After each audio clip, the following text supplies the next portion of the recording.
So I'm here with Peter Schiff, and he's a noted financial guru who predicted the housing market crash. He wrote some very good economic books in regards to free markets and using Austrian economics to explore how the economy works and why it crashes. That's actually one of the titles of his books. And I've always enjoyed listening to Peter's commentary, and I wanted to have him on today to discuss kind of the recent change of attitudes that a lot of people have had.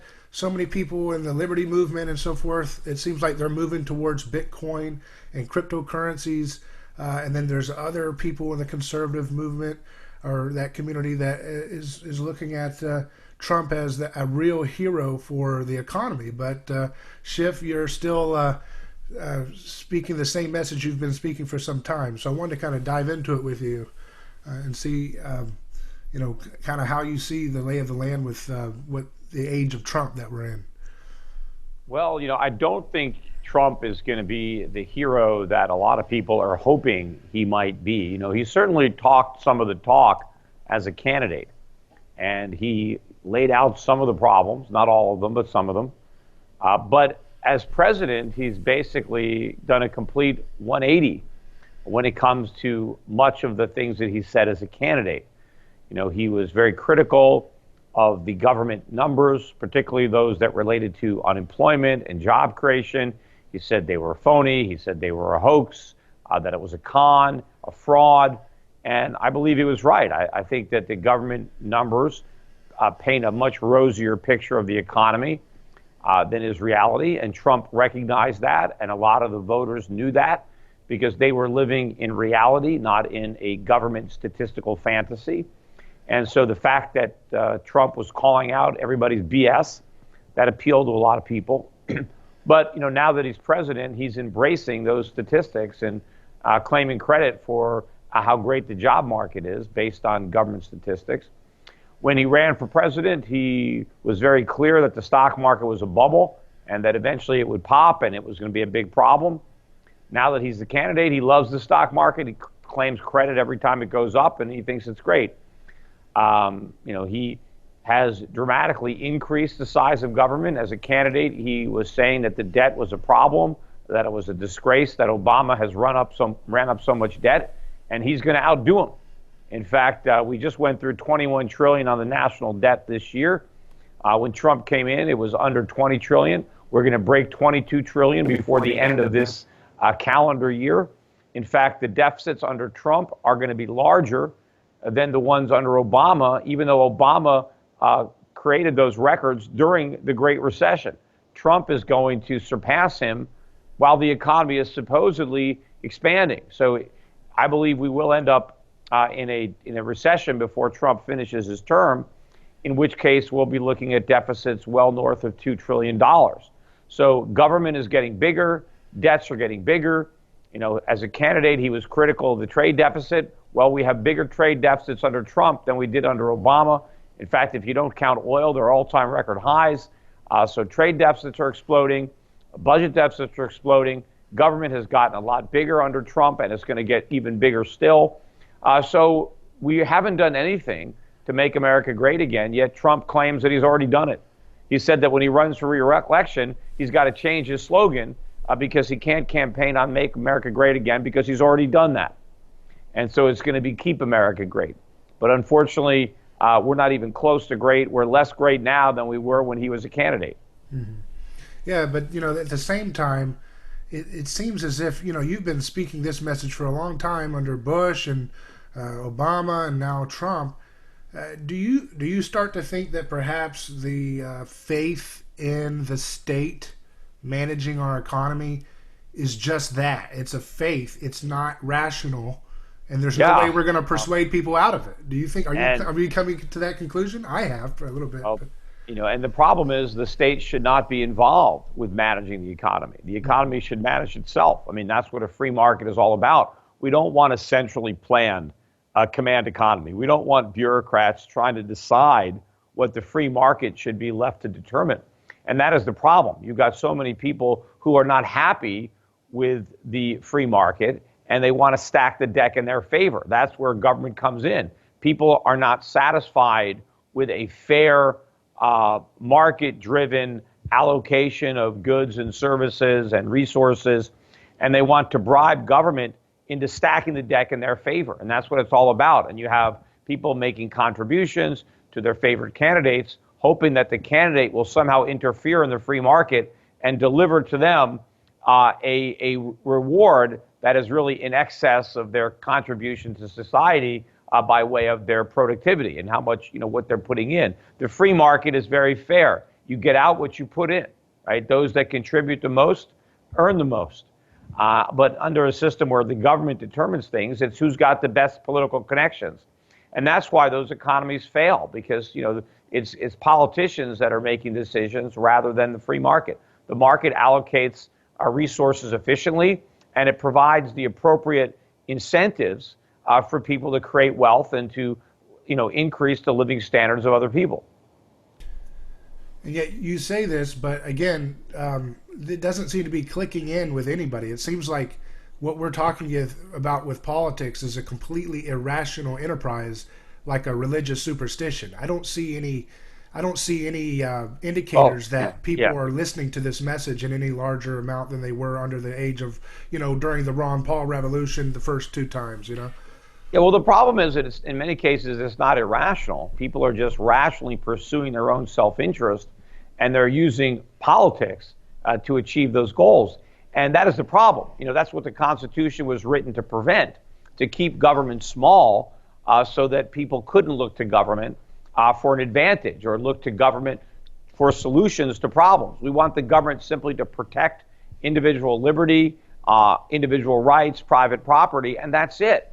And everything else is going to be determined by individuals operating freely with one another in a free market where you have voluntary association and trade to mutual benefit. But a lot of people don't understand the benefits of capitalism. I mean, they've been brainwashed or indoctrinated by government schools, and they believe in socialism, even though the evidence is overwhelming that it has failed every time it's been tried.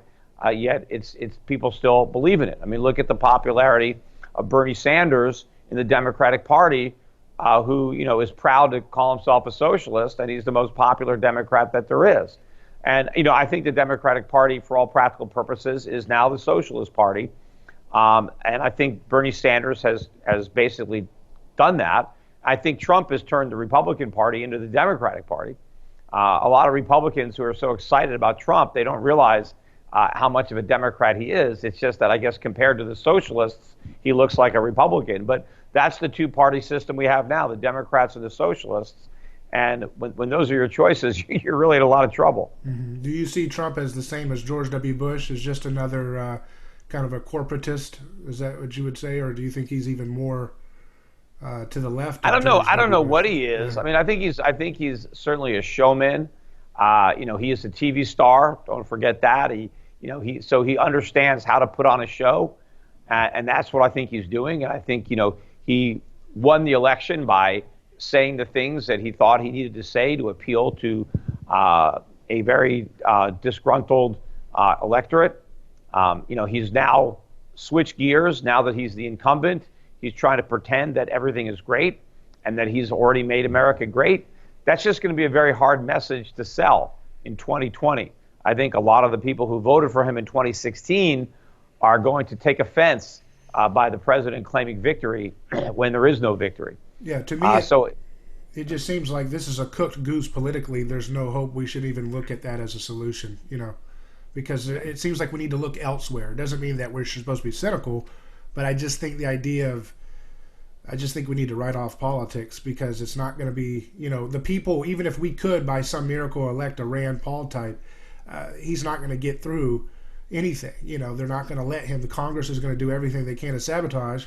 They're not going to let him one penny from the military, So, but what he could do, I would just if I was president, I would veto everything. Yeah. So nothing would be established. I mean, no money would be spent unless 3/4 of the Congress voted to spend it. So, all I would need if I were president was just to get a small number of senators or congressmen to stand with me, and then we could actually do something. The president has a lot more power then people understand. If he would just not sign legislation, don't raise the debt ceiling, refuse under any circumstances. I am not raising this debt ceiling. So the debt stops now. So cut government spending. We're not going to borrow any more money. That's what a president committed to liberty and small government could do. Unfortunately, we haven't elected a person like that. See, I think voting is kind of like the madness of crowds, and that's the way it operates. It's not going to, even if you had Rand Paul in there or someone great like that, and he vetoed everything. The media 100%. Right now it's 95% against Trump. It'd be 100% against someone like that. Sure. And then you have, none of the other propaganda arms of our culture would be for him. He'd be all out on his own. You want to talk about a Russia investigation? They'd have 20 of those for Rand in his first moment. It wouldn't be easy to do the right thing, but doing the wrong thing is very easy, and that's exactly what Trump is doing. And right. It's what Bush did, and it's what Obama did. But we are headed for a massive economic meltdown, and what people need to do is just save themselves at this point, right. Save their finances, save their own personal wealth. And then we'll see what we can do about saving the country. But right now, nothing is going to be done, in my opinion, to correct the problems until we hit rock bottom. It's like any kind of drug addict. They're not going to admit they have a problem until, they've lost their job and, his wife has left them and, he's broke and he's, lying in a pool of vomit somewhere. Maybe he can admit he's got a problem. And so, until we really hit rock bottom, until we have a currency crisis and a sovereign debt crisis, until we see, runaway inflation and, really some, unfortunately, some civil, discontent, riots, looting in the streets, and we get some real problems, then we might have a catalyst for some actual solutions. So until then, it's going to be business as usual. We're going to continue, going towards the edge of a cliff. And we will go over that cliff. But what I'm trying to do is make sure that individuals, at least that understand the problem, can at least do something financially to protect themselves and their own families.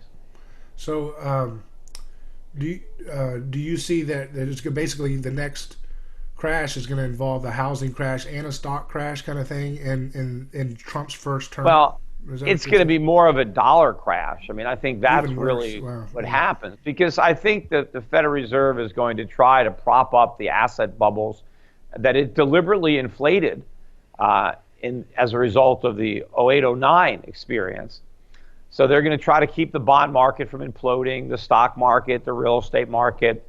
And to do that, they have to sacrifice the dollar. Now, they might not realize it's a sacrifice. They may be thinking that they can control the dollar's descent, and it'll be an orderly decline, but they can't control it, and it will become very disorderly very quickly. Right. So what do people who are ordinary people, they don't have a whole lot of money, but they're middle class or they're millennials or they're young, Gen Xers, and they're looking at all this and they agree with you, and you're saying stay away from the housing market, stay away from all the things that all these the older generation seems to be having a party in. What do the average Joes do, that when we're looking at this precipice, we know the political system's not going to work. We've already bought that. We're on the same page as you. What does the average Joe do? Yeah, well, first of all, you mentioned earlier the cryptocurrencies. I mean, I wouldn't go there. And if you're already there and you have some profits, take them, sell. But I think for average people, if you don't have a lot of money, the money you do have, put it in gold and silver. That's easy to do. You can go to goldmoney.com and you can buy small quantities. You can buy $10 worth of gold or silver, $20, $100. And they'll store it for you. They'll give you a free debit card. So if you actually need the money, you could spend it just like you spend the money out of your bank account. Right. But between the time that you deposit it and the time that you spend it, it's in gold or silver. And, it's, holding its value or maybe gaining a lot of value. Now, if you've got more money, if you have retirement savings, or you've built up a portfolio, if you're invested in the U.S. stock or bond market, I can help you there by diversifying your portfolio out of U.S. assets, out of U.S. dollar-based stocks and bonds, and getting your money kind of out of harm's way investing in countries that are not in the same amount of trouble that the United States is in, where they don't have the massive macroeconomic imbalances, the big trade deficits and budget deficits, where they have a higher degree of personal savings and individual self-reliance, where they have trade surpluses and where they manufacture more. And we can invest in those countries. We can own companies, stocks in those countries that pay dividends in currencies that I believe will gain a substantial value relative to the US dollar. So people can contact me at my brokerage company, EuroPacific Capital. EuroPac.com is our website, and speak to one of my representatives about how we can help you manage your portfolio and kind of see you through this financial storm. Now, does your approach that you just described, is that similar to like the tail hedging of the black swan investing that you hear about, like the Universa and Nassim Taleb? Is it a similar model or similar? Well, I mean, I do. Yeah. I mean, there's a whole flock of black swans that are out there, But yeah, I mean, it's really planning for things that most people don't even see coming, right? The financial crisis of 2008 was a perfect example. Nobody in the mainstream saw that coming, yet, that was as obvious as anything could be. I mean, it was such a, an obvious crisis hiding in plain sight. But, the powers that be just didn't understand it. And it's the same people that don't understand it now. There is a bigger crisis around the next corner that is bigger than what we went through in '08. And the same people that were oblivious to that are just as blind now. So you've got to be prepared. You've got to understand the real state of the economy and the problems that the central banks have created over the years and what it means when this thing blows up, because it's gonna. So you're saying stay away from cryptocurrency. You don't think there's a place for cryptocurrencies and gold to coexist side by side in the long term? Well, I just don't have any confidence that cryptocurrencies are going to be here in the long run.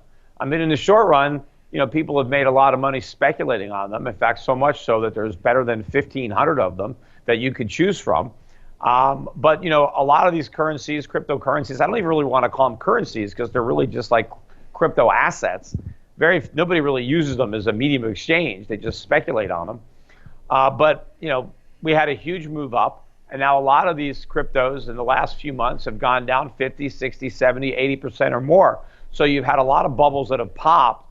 The air is not completely gone, but to me, it looks like we're headed down, that we've seen the highs, that these currencies mainly topped out in December last year, January this year, and we're in bear markets. We're going down. And, I think it's a long way down. I think intrinsically, all these cryptocurrencies have no value whatsoever. Mm-hmm. And so eventually, they're going to be trading for their intrinsic value, which is zero. Mm-hmm. But between now and then, who knows? It's going to be a bumpy ride. People can make money speculating, but it's no place for somebody who just wants a safe store of value, because cryptos do not provide that. Do you ever see any factor changing, technologically speaking, that would make cryptos become closer to a safe haven? Is there something that? Well, they'd have to be backed by something tangible and real like gold and redeemable in gold. But then the question would be, would the governments of the world allow it? They might crack down on it because it would be so successful, and it would be a much better product than what the central banks are putting out. The dollar, the euro, the yen, there's a lot of flaws there. The cryptocurrencies don't solve those flaws, but gold does. And, a cryptocurrency backed by gold would. What Gold Money is doing, I mentioned earlier, the Gold Money platform really allows you to bank your gold, to deposit gold with Brinks through Gold Money, and then use that gold to transact business as a medium of exchange, to buy and sell products and merchandise and services. So people can opt out of government-created fiat money and go into real money, into gold. I think that more people are going to do that as they wake up to the reality that, there is a better alternative out there than the flawed products that are being put out by the world's central banks. What would stop the government from enacting something like they did with FDR, where they took the gold? Is that something that, how do you factor that into the equation? Well, that wasn't a worldwide thing. It was something that happened in the United States. But they didn't take the gold. They did make it illegal to own it. But, a lot of people ignored the law and, they didn't turn in their gold. But the reason that Roosevelt did that was because gold was money at the time. Yeah. We were still on the gold standard, and Roosevelt wanted to devalue the dollar, which prior to calling in the gold, the dollar was worth, $20 was worth an ounce of gold. And after Roosevelt, called in gold, he devalued the dollar so that you now needed $35 to buy an ounce of gold. So Roosevelt did that so he could devalue the dollar. Well, today the dollar has no value at all. It's not worth anything. There is no official exchange rate between gold and the dollar. The dollar is just worth what somebody is willing to give you for it. So they don't need to confiscate gold to devalue the dollar. They just print as many as they want because it has no real value. It just has a market value. It doesn't have a set defined value like it did when Roosevelt was president. So the only reason that the government would confiscate gold would be they would confiscate real estate. They would confiscate stocks. I mean, if we went communist and the government started seizing our assets, then they would seize gold. But why would they stop at gold? They would just start seizing everything. What do you think about people like Jim Rogers that are going over to Singapore saying just get out? I mean, do you go into that? The idea. Yeah, well, he wanted to. He's down in South America and everywhere. So it's like. Yeah, well, he wanted to get out of Dodge. I mean, Jimmy's over in Singapore, and Doug spends some time in Colorado. Sure. But yeah, he spends a lot of time in Argentina. You spend a lot of time in New Zealand. I'm doing this interview from Puerto Rico, so I kind of got halfway out because Puerto Rico is still part of the U.S. and that it's a territory, but it's not a state. I spend the rest of my time in Connecticut, but because I live in Puerto Rico, I don't have to pay any federal income tax on the money I earn from here. I don't have to pay any capital gains taxes on any of my capital gains, so that works out better. But yeah, things could get very dicey here. I do think that we're headed for a bad recession. It's going to be blamed on Trump and the Republicans. It's going to be blamed on the tax cuts. It's going to be blamed on deregulation, even though we really haven't had any of that. I do think we're going to have a socialist president in 2020 with a socialist Congress. And it's going to be a very dangerous time to have assets in America. They're going to be coming for you. They're going to be raising taxes. And again, I do think violence is going to pick up. And so for that, for those reasons, some people might want to, not live here. I haven't taken that extreme, action yet myself, but I'm not going to before that wall's built. Yeah, well, that's the main. When I ran for Senate, people always asked me if I would support a border wall down on the southern border. Yeah. And I would always say absolutely not. And one of my main reasons was that I would be afraid that one day that the U.S. would use the wall to keep Americans in, as opposed to the Mexicans out. By the way, what do you think of Linda McMahon, your former opponent? She's doing a great job at the Small Business Administration, right? I have no idea what she's doing. If I was her, I would just dismantle the Small Business Administration and resign. Yeah. We shouldn't even have one. It's a waste of money. But she could use that budget to buy gold, right? And just put it to the. Well, the government should just use it to pay down the debt. Most of these guys, look, they put Rick Perry in charge of the Department of Energy. Remember when he was a president, or when he was a candidate for president, he said he was going to eliminate the Department of Energy. Right. Now he's running it. Right? I mean, why doesn't he at least keep that promise and recommend to Donald Trump, when I ran for this office, I wanted to get rid of the Department of Energy, so let's do it. Now instead he's running it. So look, nothing ever happens. It's all show. You talk about Linda McMahon. Linda McMahon, her husband Vince McMahon is buddies with Donald Trump. They've been friends for a long time, and he's a showman. It's all professional wrestling, as far as I'm concerned. Yeah, this agree, is the WWE at the White House, right? Yeah. Or The Apprentice meets the WWE, and it's all fake. It's all a show. Yeah, the only reason why Trump is getting as much heat as he's getting is he's profaning let's suppose that conventional politicians are like Shakespearean theater, and then you have a wrestler jump on stage and start butchering the lines. That's what Trump is. He's ruining the decor. Yes. And the sacredness of the performance, right? Yeah, and that's why they hate him. Yeah, it's not Shakespeare in the park. It's more of a circus. It's more wrestling, and so he's kind of appealing to the common guy, right? Instead of the elite. And but I mean, what I want is a real statesman. I don't want another showman. I don't want another politician. And that's what Trump sold himself as. But that was part of the show was that, hey, I'm not a politician. I am, a regular guy. I'm a businessman. He was the quintessential politician. He understood politics better than the professionals. That's why he won. Right. Peter Thiel is famous for saying that, when we were in the 1960s, we would look to the 21st century and we were hoping for flying cars, and all we got was Twitter, right? Yeah. And he says that one of the reasons that we have so much of a problem in our economy is that we don't have any innovation in the world of atoms. All the innovation is in the world of bits, the digital technology, because that's one of the few sectors that's been fairly unregulated. And so he says that I guess basically the key to our long-term survival as a civilization is to innovate dramatically in the world of atoms. I mean, is that something down the future that could save us in the middle, the next few decades, if we can have some breakthrough, revolutionary advancements in energy and technology, that kind of thing? To the extent that government gets away, I mean, look, we haven't even cured cancer yet. I mean, and one of the reasons for that could be so much government involvement in medicine and in healthcare. They stand in the way of innovation. They make it so much harder for people to innovate and succeed.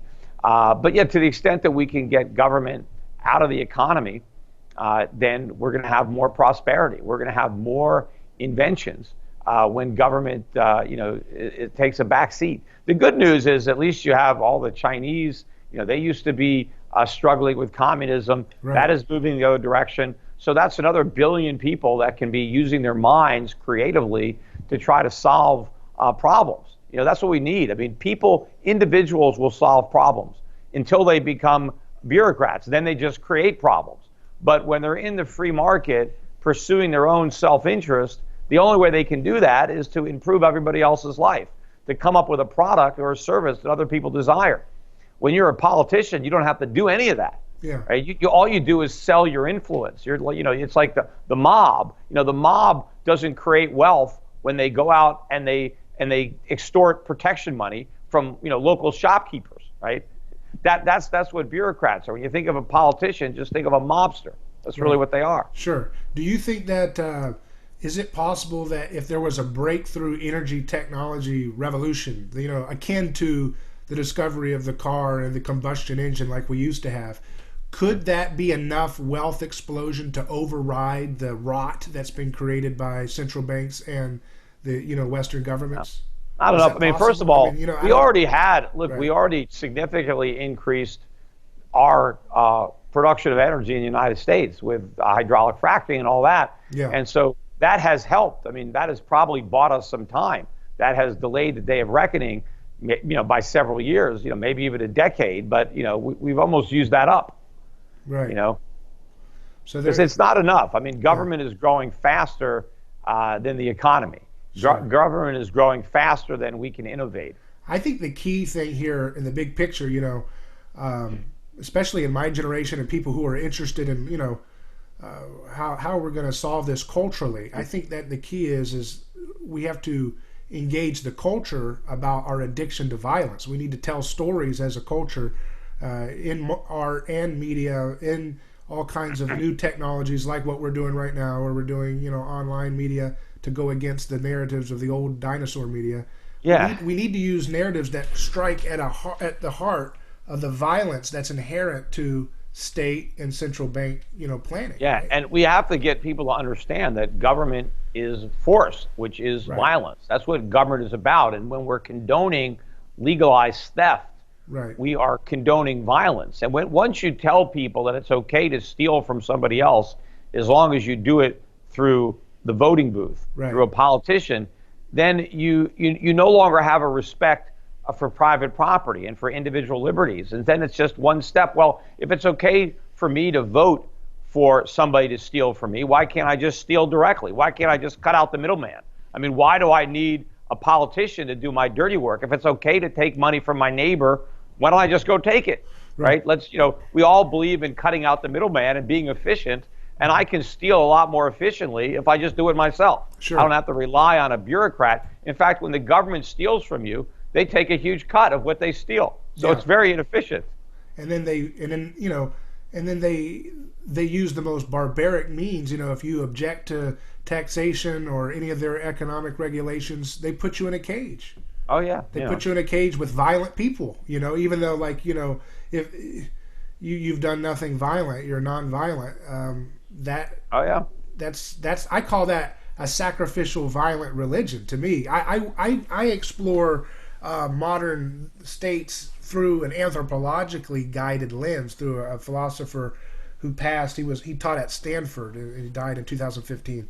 His name was Rene Girard, and he had a theory called mimetic theory. And basically, just to summarize, he says that humans in their ancient civilizations, in order to create order and unity and peace, and to appease growing resentment and envy, ancient communities would look for a scapegoat and arbitrarily sacrifice, a common monster to appease and bind together the community. I think that's what the modern state is.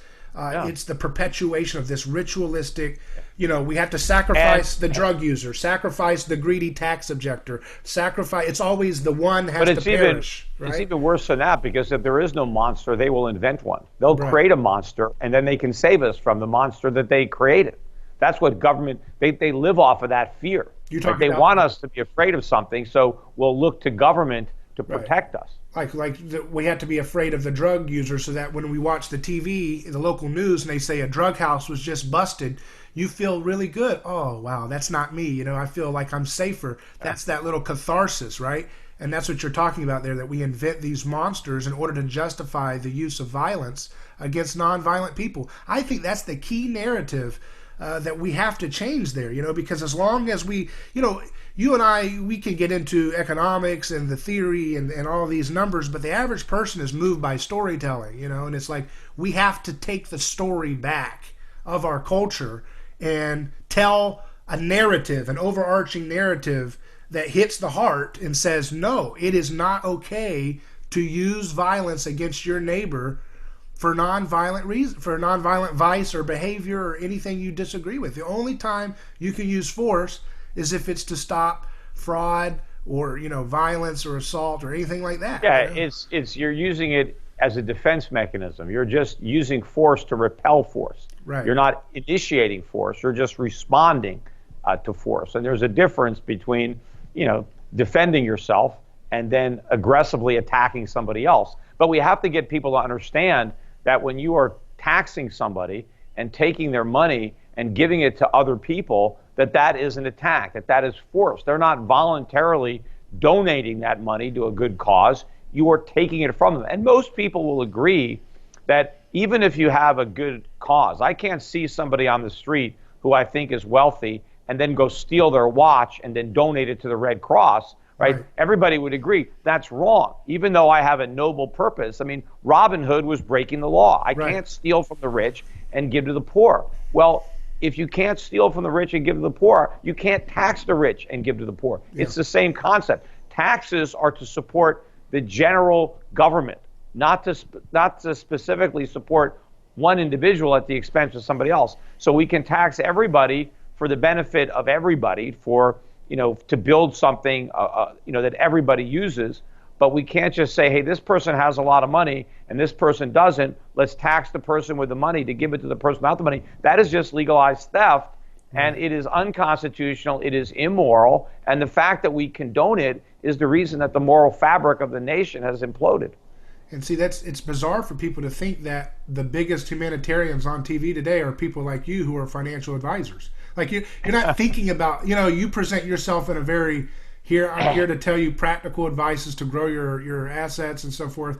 And people are trained to tune you out in the category of humanitarian. You're the salesman. You're not humanitarian. That's what. Yeah, and it's not that and it's not that I'm against wealthy people donating money to charitable causes. I'm all for that. Right. I'm in favor of people voluntarily donating what they own to other people. What I'm against is people stealing from other people. Because if I have money that I own, that I earned, it's my private property, I have a right to give it to whoever I want.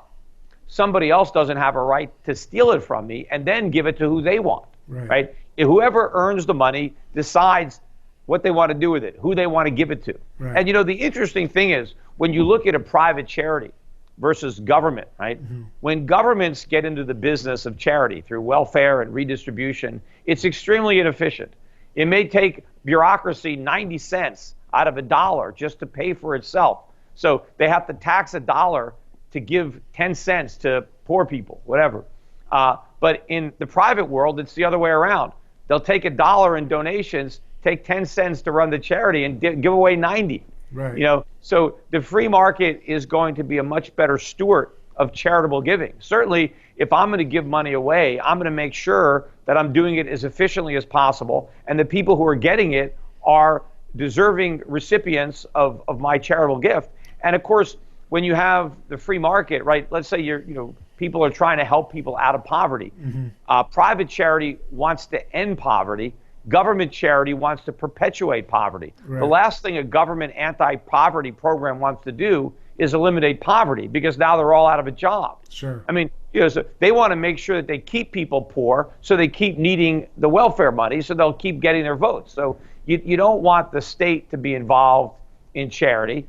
You want the private industry, private individuals to be doing that. Right. Because their goal will be to eliminate poverty, whereas the government's goal is to create and perpetuate it. Right. I've worked in different startup environments, and even in agriculture, there's so many regulations, so many fees and licenses, and all these ridiculous regulations that are put in place just to keep the cronies that run the industry, to keep them in charge of the economy of that particular industry. So I think the problem with liberal type people is a lot of them don't have any experience in startup businesses, because when you do that, when you start a business and you're trying to innovate, you'll realize how violent and twisted the state's involvement in the economy really is always going to be. Well, it's always going to be deeply captured. There's a lot of problems with liberals, but one of the problems is they don't have any experience in any industry. There are a lot of liberals that have never even had a job. Right. I mean, a lot of these young kids that have not even gotten out of college yet, I mean, they've never worked. They have no idea what it's like to even, show up on time for a job, let alone, employ other people. And very few liberals own businesses. I mean, if you are a liberal and you start a business, you'll probably become a conservative relatively soon. Right. Because then you appreciate the problems that government causes. I mean, it even what's his name? Humphrey. Herbert Humphrey? Is that his name? Was a Democrat, a big Democrat in the 50s and the 60s, ran for president one year. Right. But is that his name? Was he a senator or? He was a senator, yeah. That sounds right. Yeah. But he retired, and I think at some point, he opened up a bed and breakfast. Yeah. And he ended up going out of business because of all the regulations. They said, if I wish I'd have done this before I got into politics, I'd have had a better appreciation of what it's like to comply with Herbert Humphrey. Yeah. I mean, but what it's like to comply with these government rules and regulations. I mean, it should be a requirement that you run a business before you enter Congress or something. Right. Because then you would have an appreciation. These guys write all these rules and regulations. First of all, they exempt themselves from them anyway. Sure. So they exempt Congress from everything that they expect everybody else to struggle with. Right. But they make things a lot harder. I mean, there are far fewer businesses because of government. Government raises a barrier to entry. It makes it a lot harder to succeed, to start a business in the first place, to grow a business if you have one. And that's why they say, it's if you're not a socialist or liberal by the time you're 22, you don't have a heart. But if you're not a conservative by the time you're 28, you don't have a head. Right. Because once you get out into the real world and you actually experience government, you understand its destructive nature. When you're just a young idealistic kid, and you don't know, you just think, oh, this sounds great, right? You think with your emotions, you think with your heart, not with your brain. But once you get out there into the real world and experience this, and especially too, once people start making money and they look at their paycheck and they're like, who's this FICA guy? What happened to all that money? Yeah.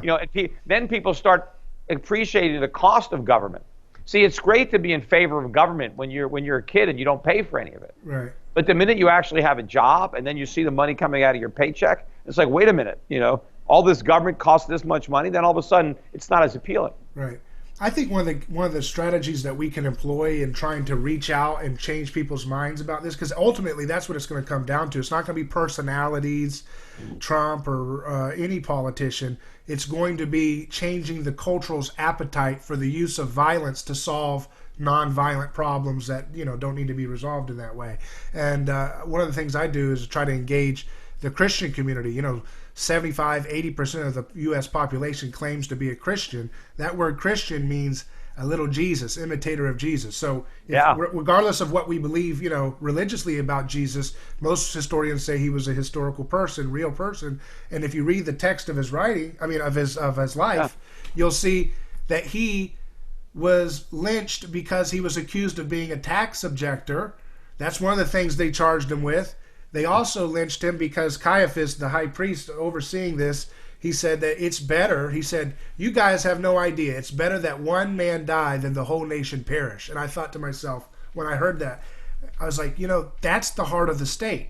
It's better that one drug user socially die in prison than the whole nation perish if drug laws don't exist. It's better that one greedy person who doesn't want to pay taxes dies in prison than the whole nation perish if everybody has a right to their own property, right? And that's that logic of the state. So I think Christians and people who are interested, whether they're atheists and they like Jesus, that's a narrative that we could enter into, right? And speak to the community and culture and say, look, if we're going to be followers of Jesus, if we like Jesus, whether we're atheists or not, he would not use violence. Therefore, we should not use violence. Look, it's all look at the Ten Commandments. It's all about not coveting anything that is thy neighbor's, not stealing. But that American politics is all about envy. It's all about somebody else has something that I don't, and I want the government to steal it from them and give it to me. I want to force people to provide me with health care. I want to force people to provide me with housing. I want to force people to provide me with an education. This country is not about forcing other people to do things for you. It's about self-reliance. It's about doing things for yourself. And that's what made America great. That's what created the middle class. The government didn't create the middle class. The labor unions didn't create the middle class. It was the Constitution and the freedom that it bestowed. The middle class in America was a unique creation of unfettered free market capitalism. That's what did it. All these immigrants came here. My grandparents came here from Europe in the late 19th century. They didn't even speak English, but there was no welfare, there was no food stamps, there was no minimum wage, there was nothing. All they had was an absence of government, which is, and that's all they needed. And they were able to prosper, right. And millions and millions, tens of millions of people came here looking for one thing, looking for freedom. They didn't want a handout. They didn't want a government program. They just wanted to be left alone. So when you hang up your hat one of these days and retire, what do you want to be said about your legacy that you've done? Because you've been at this same message for a long time. How do you? Well, look. This is a message that it's not a new message. It's the same message that's been around for hundreds of years. But America unfortunately has been in decline for a long time too. It's just that it's taken so long. We've been building up this debt for so many decades, and people, like me, have been rightly sounding the warning alarm for so long. Hey, this is wrong. We are going in the wrong direction. We are headed for a crisis. But the problem is, people have been warning so early that since we haven't had a complete implosion yet, their warnings have been dismissed, and everybody thinks that there's no problem. But Donald Trump became president because there's a big problem. People voted for Trump because they believed what he said, that America wasn't great anymore. And it's not. And contrary to what Trump is claiming now, it is not all of a sudden great just because he's been president for a year. It's the same rotten economy that existed when he was running for president. And it's actually gotten worse, not better. There has been an improvement in confidence because there's more hope now. But, that's what we had with Obama.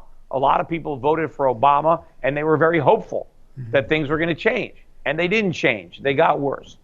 And I think it's going to be the same false hope. People are going to be very frustrated when Trump fails to deliver on what he promised. But hopefully, we will go through this. I want to make sure that not only do I, live to see this collapse, but that I live to see the correct rebuilding. I'd like to see the nation rise, from the ashes like a phoenix. Of we need to re-embrace the principles of the free market and the Constitution.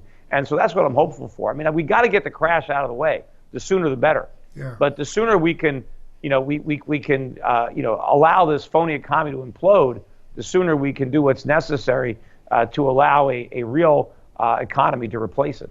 Right. I think the choice ultimately in the big picture is, do we want the sacrificial violence of the state to be a shortcut to our problems that will never work?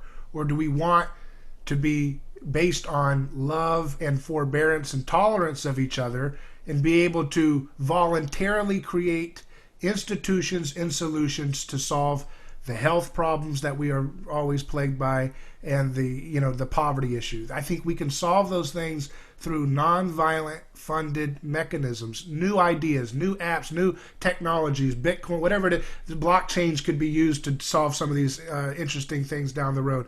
I think we have to have a very long-term optimistic approach to inspire people to keep their eyes on that hopeful horizon. And that's that's what the free market is all about. That's what capitalism is all about. It's about optimism. Socialism is about pessimism. It's about we need government to do these things for us, that our fellow man is greedy, is out to hurt us, is out to exploit us. And if it wasn't for government, everybody would be screwing everybody else over.